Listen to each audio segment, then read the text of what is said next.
So the president once again sat down with Jeff Glor of CBS News just moments ago. CBS has just released this excerpt from the interview. I want to play a clip for you, and then we'll discuss.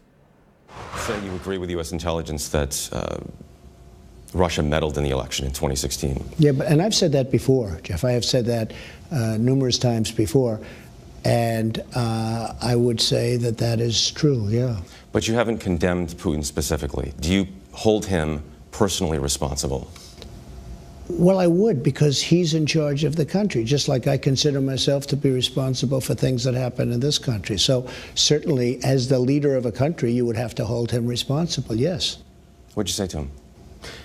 Very strong on the fact that we can't have meddling, we can't have any of that. Now, look, we're also living in a grown-up world. Will a strong statement, President Obama supposedly made a strong statement. Nobody heard it.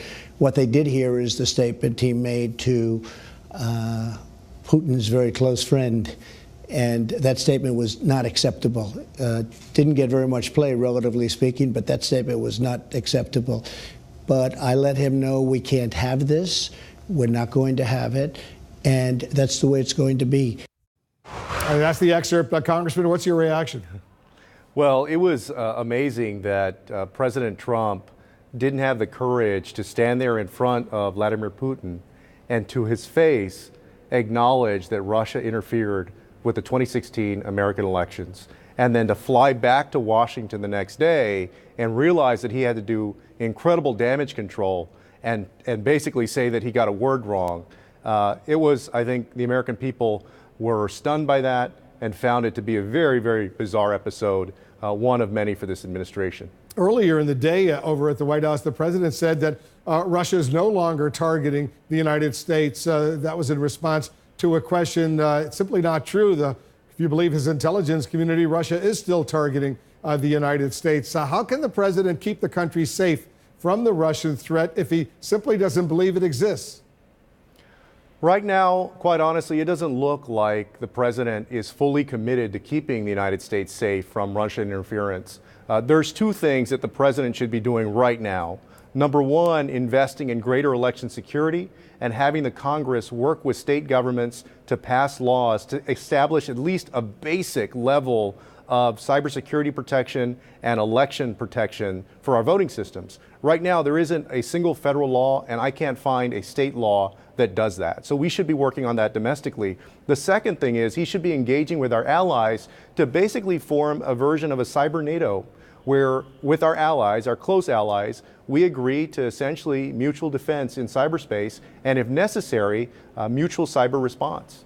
You accept the statement, the explanation from the White House press secretary, Sarah Sanders, that the president was simply saying no to follow-up questions in that photo opportunity. He wasn't saying no, that Russia no longer is targeting the United States. Do you accept that explanation?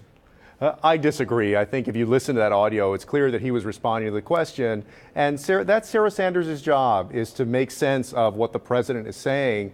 But it's another example of how on any controversial issue, you'll get 3 or 4 or 5 different answers, sometimes multiple different answers like this time from the president and then from his spokespeople. Sarah Sanders also said that in their private 2-hour meeting, President Trump and President Putin discussed election meddling here in the United States, but she did not say if the president specifically told Putin not to interfere in future U.S. elections, including the midterms coming up in November. How concerning is that to you? Well, we know that he didn't say it publicly. He said the reverse, which is that Russia was not responsible for interfering. So I hope that he said it privately. And the way for us to know that would be for a transcript to be released or for that interpreter to come to Congress. And we don't have to do it out in the open. We can do it in a classified setting and let the interpreter tell us exactly what was said in that meeting. But that's clearly a difficult thing for an interpreter, given their various codes, to do that. You'd have to go forward and actually subpoena her, the interpreter, assuming the administration says she can't go, and they could cite confidentiality or other factors. Now, you're right, Wolf. There's no question that it would be an unusual thing, but the stakes here are incredibly high. We're talking about an off-the-record, closed door, one-on-one meeting between Vladimir Putin, a a Russian president who helped elect the man who was sitting across from him, who was president of the United States, a man who was refused to say a bad word about Russia or the Russian president, even though he's basically taken aim at so many of our allies around the world. So yes, it would be unusual. But look, this is a government employee that works for the American people, not for the president, for the American people. So I think in this case, it would be worth pursuing. Very quickly, do you think the U.S. has a recording of that 2-hour conversation between Presidents Trump and Putin? If I had to guess, I would say I doubt that the United States has a recording, although it's possible. I would be almost certain, based on everything that I've seen in the Intelligence Committee, that Russia has a recording of what happened. And also that if it becomes useful one day, they would release it. Yeah, maybe the Finnish government, the meeting took place at the presidential palace in Helsinki. Maybe they have a recording, and if they do, maybe they'll give it to the United States as a gesture. We'll see if any of that happens. Congressman, thanks so much for joining us. Thank you.